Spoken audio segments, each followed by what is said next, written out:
Akon is an artist who promised to create a futuristic city in Senegal, a real-life Wakanda. But 7 years and $6 billion later, it was announced that the project was cancelled, with the only thing that was built being this one frame of a building. This recent development has left many fans wondering if it wasn't just some overly ambitious plan, but if instead it was actually a well-thought-out scam. So to understand Akon's goals with this city, what went wrong, and if it truly was a scam, we have to go back to when he announced it in 2018. Akon, whose full name is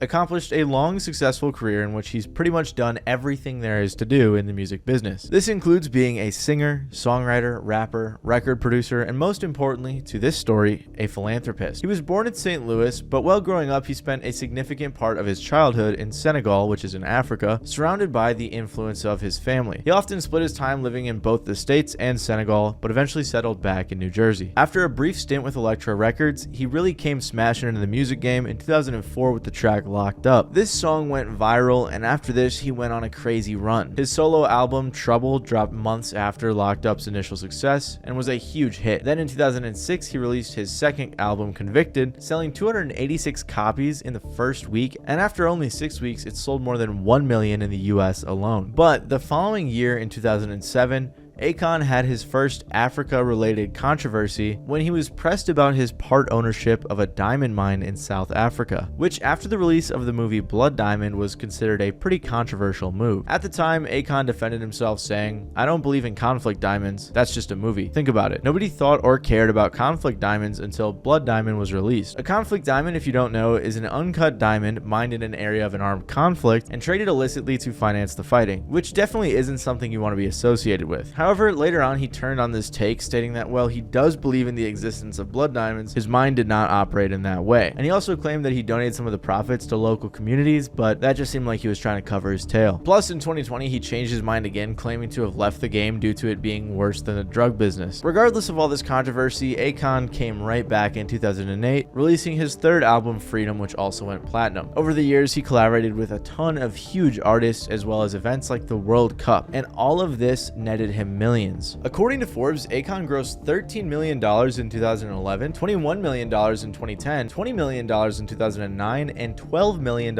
in 2008. However, as the streams may have slowed later in his career, all of this success was not for nothing. As with some of this money, Akon decided to take part in philanthropy. One of his efforts was called Akon Lighting Africa, which involved Akon investing in the spread of solar power across the continent. Tell me about the how lives have been changed because of it already. Oh my goodness, it's not even no words to describe it, literally. Like, it's been amazing. Like, just imagine coming from the dark into light. Right. It's just, and then there's so many things that they couldn't do after certain hours, like the children couldn't study.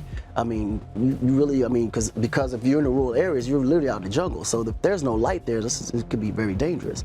With this charity, he actually made some pretty huge strides, in the first year alone bringing solar energy to 14 African nations through streetlights and solar panels. A big part of being able to afford this came from a $1 billion line of credit which he was able to get from Chinese investors. The reason this worked especially well is because it came at a time when China was under some pretty heavy tariffs from the United States, so there was plenty of solar overstock to go around. And by 2020, Akon Lighting Africa had provided solar energy to 25 nations and about 28.8 million Africans in need. On top of this, the organization created thousands of jobs by educating the youth to maintain and install new solar ventures in the project's growing reach. Another philanthropic outreach Akon was a part of is called the Confidence Foundation, which was his own charity for underprivileged children in Africa. This foundation helped renovate schools, provide holiday gifts and meals, dig wells, donate mosquito nets, and plenty of other efforts. Their website and social media hasn't put out too much since 2011, besides an update mentioning a 2015 line of jewelry coming out to raise money. On top of that, there was also this really weird news update like recently on the website. It's kind of glitchy too. And this weird update came in July and August of this year, which included articles about the use of adult couple streams to raise money. They even had a hyperlink to an adult streaming site, which was pretty weird because this was a charity website like They were literally talking about raising money for children and families, and in the same paragraph, they were talking about how to get these sex streams started. However, since the website does look like it could have been abandoned, maybe it was just hacked, maybe I'm tripping, I don't know. But regardless of that, clearly Akon has a philanthropic itch that he's felt the need to scratch over the years. But his biggest project to date was undoubtedly Akon City. Akon first announced his ambitious plans for the futuristic Akon City back in 2018, and later reached an agreement with the Senegalese government in 2020. The city was set to be built on a 136-acre plot of coastal land 62 miles south of Dakar, Senegal's capital. After approval from the government, Akon purchased the land and released this 3D rendering to show off what the city was supposed to look like. The African Village District was basically a full-scale resort. The Entertainment District included a massive stadium alongside a casino and mall. The Tech District was meant to be Akon City's version of Silicon Valley. The Health and Safety District contained the city's important features like a police station, fire department, and hospital, which was a big part of Akon's claim. The Education District was another large part of the city's promises of raising up the youth. And lastly, the Centerwood District, which not only included a ton of film studios and a media building, but also Akon Tower, which was supposed to be his giant king castle basically. Akon City's proposed budget was set around a whopping $6 billion, with the 5,000 bed Africa's largest hospital allegedly costing near $1 billion alone. I mean, the hospital alone is close to $1 billion, just the hospital, because it's going to be one of the biggest hospitals in all of West Africa. The project's first phase was initially proposed to be completed by 2023 and included the construction of roads, a hospital campus, a shopping mall, residential estate, hotels, a police station, a school, a waste facility, and a solar power plant. But allegedly due to COVID-related difficulties, this got pushed back to 2025, then again to 2026 in time for the Junior Olympics in Senegal. And phase 2 of the project was proposed to be complete between 2024 and 2029. While the project was technically announced before the release of Black Panther, people and even Akon himself couldn't help comparing it to a real-life Wakanda. No, it's actually amazing, man, especially for what Wakanda the film did for Africa itself from a branding standpoint, because before then it was a big jungle, a lot of war-torn countries and aid-infested, spaces in Africa that people had the vision of. But this movie literally made an idea of what Africa could really be and what it could really look like for the future. And even though Akon, like we said, has made a ton of money throughout his career, he obviously couldn't float this $6 billion by himself, even if he made it seem that way. My energy company was super successful.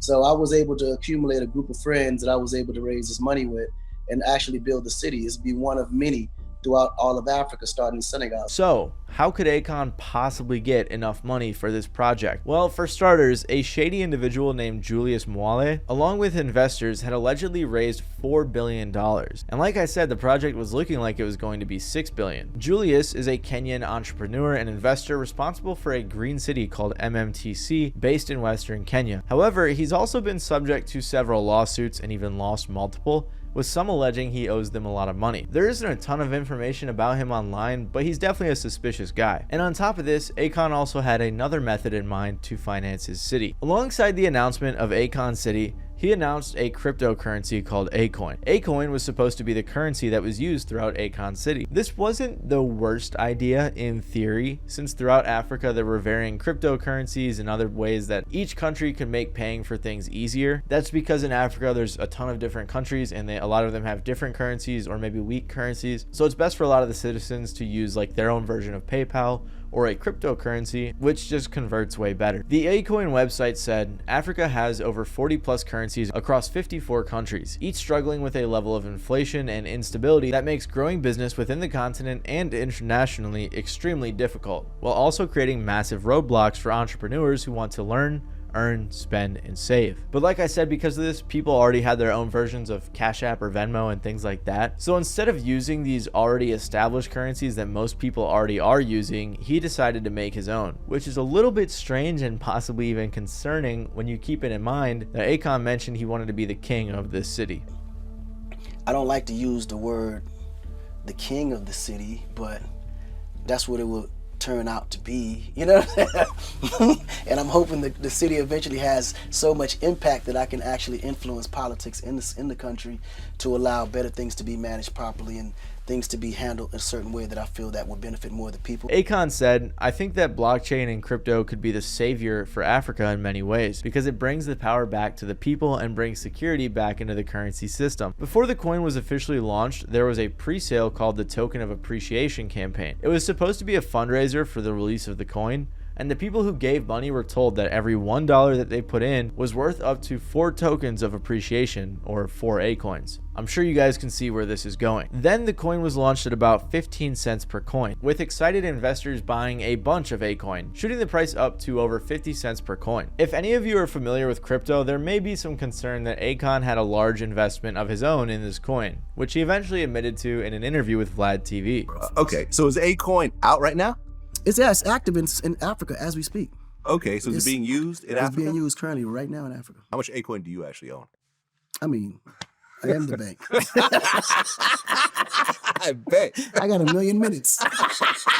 I'm sure you have more than 1 million minutes. 1 million minutes. Again, it's pretty obvious where this is going, but we'll talk more about Akoin shortly. However, all of this at the time seemed great. Plans for a futuristic city with its own thriving currency. And not just that, but the locals were very excited about it too. A local named Jean-Charles Edouard Sarr said, "If the youth have the opportunity to have a good university, they will have more chances to find a job here. As an African, if you have a nice life, a good job, and healthcare, what else do you need? Why would you go looking for it in Europe?" The village chief of the area where Akon City was supposed to be built said, "Every village chief would desire a project like this because we are expecting jobs for men, women, and the youth in Mbodine." I definitely said that wrong, and that's my apologies. The Guardian added by saying, "The project could be a gold mine for the local economy, which has been damaged by a decline in the fishing industry." So clearly they wanted this project and everything seemed great, but could Akon actually make it happen? Just a couple of years after the announcement, no real progress had been made. For the first bit, it made sense and locals suggested that COVID was to blame. A local who works in the tourism industry said, "They laid the foundation stone with a lot of speeches and promises. Compared to everything that was announced, I don't think we have seen much yet." And another local said that delays were common, but it made sense due to the pandemic. But even years after the pandemic,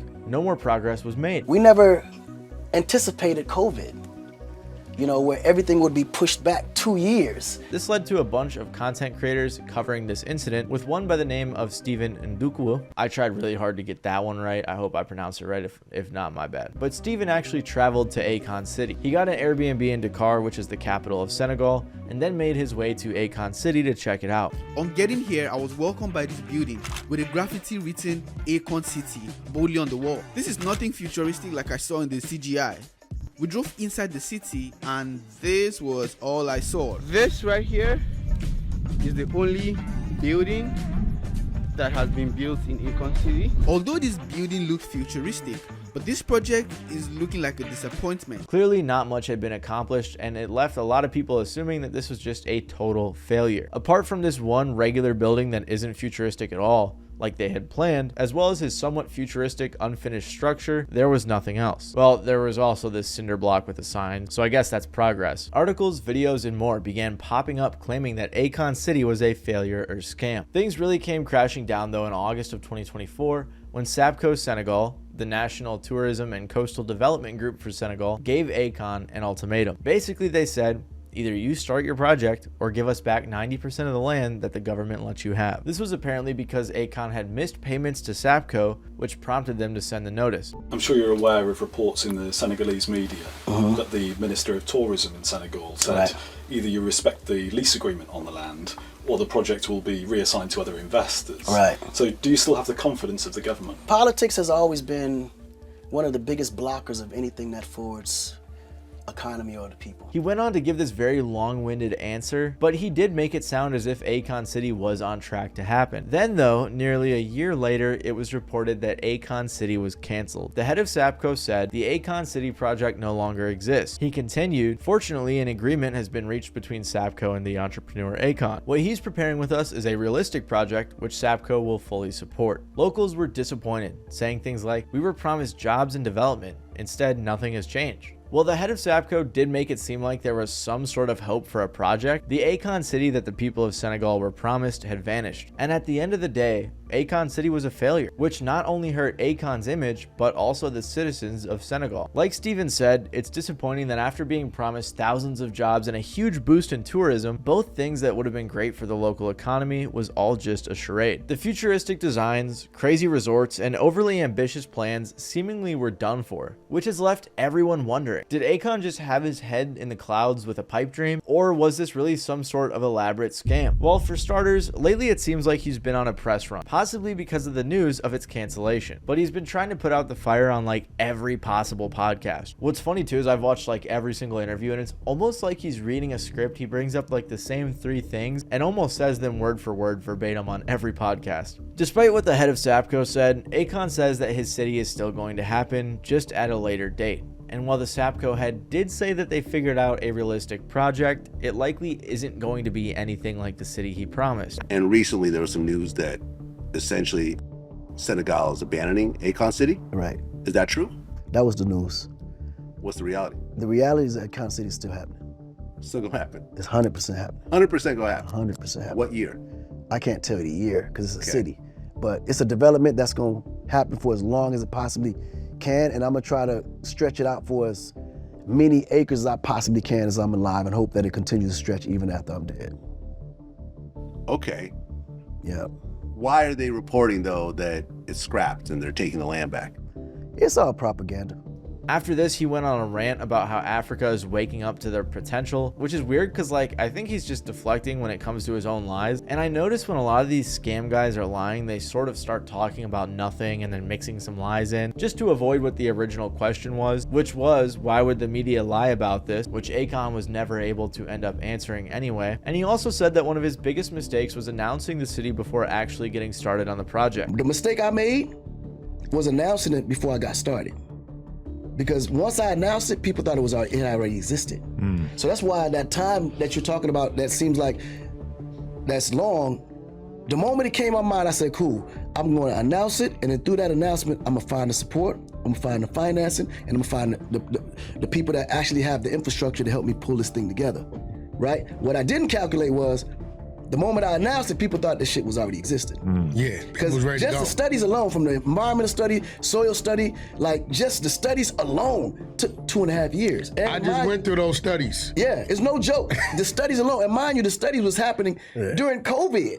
And to be fair, this would be a good point. I mean, it seems like he shot himself in the foot a bit. But at the same time, when it was originally announced, they proposed to have the first phase done in 2023 and the second done by 2029 at the latest, which like we saw hasn't happened and likely will not happen. On top of this, there have been a lot of contradictions from Akon himself. He said that he wanted to work with Senegalese architects and engineers, but instead hired some UAE and LA based companies. He also has tried to reach out to Uganda to get land for a secondary Akon City 2.0, but Uganda said neither Akon City or Akon City 2.0 will be built. And this is weird because even though Uganda's like official government said no, Akon announced it alongside the state minister of housing and urban development, so I don't know, there must have been a miscommunication in Uganda. However, locals were also hurt by this, with Sapco taking land from several hundred people who were never even paid. The village chief I mentioned earlier said, "My problem concerning the land is not with Akon. My problem is concerning Sapco, because it is them who took the land from the villagers." So there have been lies, false promises, and massive failures. But how could this have been a scam? Well, remember how Akon was launched at 15 cents per coin? Well, shortly after launch, like I said, it reached up to 50 cents. And since then, it has dropped 0.003 cents, a fraction of a penny. Nowadays, Akon is no longer on any crypto platforms like Coinbase, so now you can't sell it, buy it, or anything. In an interview with BBC, Akon was pressed about the price drop, with the interviewer really making it seem like it was possible that Akon was a scam. And Akon acted oblivious. He made excuses. He blamed the Bitcoin crash, which happened long after the Akon crash. And yeah, he just made a bunch of misdirects to make himself look better. It's crypto. There's a lot. There's other coins that lost way more money than I did. Plus, unfortunately, the management of it wasn't being managed properly. You know, I take full responsibility for that. But at the end of the day, I think investment is always going to be a risk. And a year ago, they were promised refunds, and they haven't received them yet. Unfortunately, me being who I wasn't monitoring the situation, and I wasn't as hands-on as I was supposed to be, or as I was led on to be, because I was the face, and this is, you know, my idea and my dream. Now everything is under new management. all the people that did have tokens, we made sure that we got in contact with everybody to make sure that as we're building the super app, that whatever their contribution was to Akon, that same equity value will be, contributed back to them in this new project. And those people who asked for their money back and were expecting it a year ago, when will they receive their money? Well, that I'm just literally on everything finding out. So I'm gonna definitely get more involved and figure out what that's about. But we do have instruments in place to make sure those people are happy, even if I gotta go in my own pocket. But to this day, it seems like no one has been refunded, and Akon has not paid out of his own pocket. A YouTuber named Go Black to Africa said that there was supposed to be an option to opt out of the coin and get a refund. He showed some emails back and forth with a rep that was claiming to help him, but eventually he never got any help at all, and they ghosted him. And he responded back and wanting to take my email and provide a draft and all that stuff there so that then I could receive a refund. And I'm quite sure they did this to many other people. 2 years go by and still nothing. And though I sent probably 3 or 4 emails trying to inquire about the situation, you would say that there was little to no response. Now I'm sad to report such information because Akon had appeared that he was doing a good job, but it seems though that he is just like most. There isn't much information online about the status of the refunds, but I have still seen fans online asking when they're going to get their money back. His former business associate, Divine Stevens, said that Akon City is a Ponzi scheme in a lawsuit where he claims that Akon owes him $4 million. According to the findings of retired federal special agent Scott Thomason, the potential framework of Akon City includes many of the trademark characteristics, known as red flags, of fraudulent business ventures such as Ponzi schemes and pyramid schemes. Dissent magazine said that, at this point, it seems clear that these cities are little more than branding initiatives for a vanity project that bridges crypto laundering and racial uplift. At this point, it seems like most people are in agreement that this was some sort of big money laundering, crypto pump and dump sort of deal. Now, I'm not CoffeeZilla, and I don't know how to check the Coinbase transactions or find Akon's wallet, but there's definitely a good chance that he sold off the millions of minted Acoins he claimed to have. Like you may remember, he did say that he was the bank. I mean, I am the bank. I bet. I got 1 million minutes. I do want to be able to give Akon the benefit of the doubt considering how many other philanthropic things he's engaged in or at least attempted to do, but once he got involved with crypto, got caught lying and contradicting himself, and as far as I'm aware, never refunded any of the initial investors of Akon, it's very possible that this was just some sort of elaborate scam. But on top of all this, one of the main reasons I'm weary to trust Akon is that he's been caught lying already, especially early on in his music career. Basically, throughout his career, Akon would stick with this convict persona in the theme of his music, label, and every venture he tied himself to. On top of this, in a bunch of interviews, he'd give detailed stories about his criminal activities and his supposed time in prison. He even said that he wrote his first hit, Locked Up, during his alleged 4.5-year incarceration. This whole time in prison was due to Akon's claims of being the ringleader of a notorious car theft operation. Apparently, he said they specialized in boosting Porsches, Lambos, Mercedes, which would go to one of his 4 chop shops that sold to celebrities and drug dealers. As part of these criminal activities, Akon claims to have frequently escaped from the cops in high-speed pursuits. Then, though, his criminal empire all came crumbling down after one of his lower members snitched on him. However, this entire backstory was proved fake in 2008 when the same group that exposed Rick Ross as being a correctional officer, the Smoking Gun, did a piece on him. They said, police, court, and corrections records reveal that the entertainer has created a fictionalized backstory that serves as the narrative anchor for his recorded tales of isolation, woe, and regret. In the investigation, they discovered that while Akon had been arrested half a dozen times, he was only found guilty of 1 gun possession felony, which he only got 12 months of parole for. Another was a 1998 bust in suburban Atlanta, which eventually turned into Akon's big story. The Smoking Gun said, in reality, Akon was arrested for possession of a single stolen BMW and held in the DeKalb County Jail for several months before prosecutors dropped all charges against him. There was no conviction and there was no long time in prison, and he never faced 75 years like he claimed. Apparently, an FBI agent who was a part of Akon's BMW arrest laughed out loud when told of Akon's claims about running a notorious auto theft ring, owning chop shops, and being brought down by turncoat underlings. He said, this is bullshit. This guy is so phony. He's an arrogant SOB. I don't think he had any role besides wanting to drive a high-dollar vehicle, and I say this because we didn't link him to any other car. Akon loosely defended himself against this, but in a weirdly confirming way, he never really denied their claims. However, what makes this all so tough is that Akon's whole persona is based around the incarceration, and that he claimed to have wrote most of his songs while locked up. Even Akon's publishing company publicly listed Locked Up's date of creation is 2003, which is beyond the made-up time that he supposedly spent in prison and wrote the hit. And if any more evidence was needed, after a court-ordered paternity test, it was proven Akon conceived a kid in 2000, which was right in the middle of his alleged prison term. So if he's willing to make up all these crazy stories about his earlier life and music career, and even forge this entire persona, who's to say he wouldn't do the same about some real-life futuristic Wakanda? That's about just as crazy as it is for him to say that he was like the leader of this crazy chop shop ring and one of his underlings turned him in. Whether or not Akon went into this with the intention of scamming people is something I cannot tell you, but I can say with confidence that this city was weird from the get-go, especially with him saying things like he'll be the king of the city. With the notice from Sapco claiming they worked out an achievable agreement, to Akon being taken off of crypto platforms, it seems his once illustrious Akon/crypto city is just a dream of the past. However, Akon still does claim that it is going to happen, so I guess we'll just have to wait and see if Akon City actually comes true. If you like this video, you might like my video about rappers who were caught scamming their fans. A lot of similar stories in here, and a lot of NFT garbage, a lot of crazy things that I can't believe some people got away with, so feel free to check that out. Other than that, though, it's been your boy Matty Balls. If you like, please make sure to leave a like or even consider subscribing down below. And yeah, I'll see you guys next time.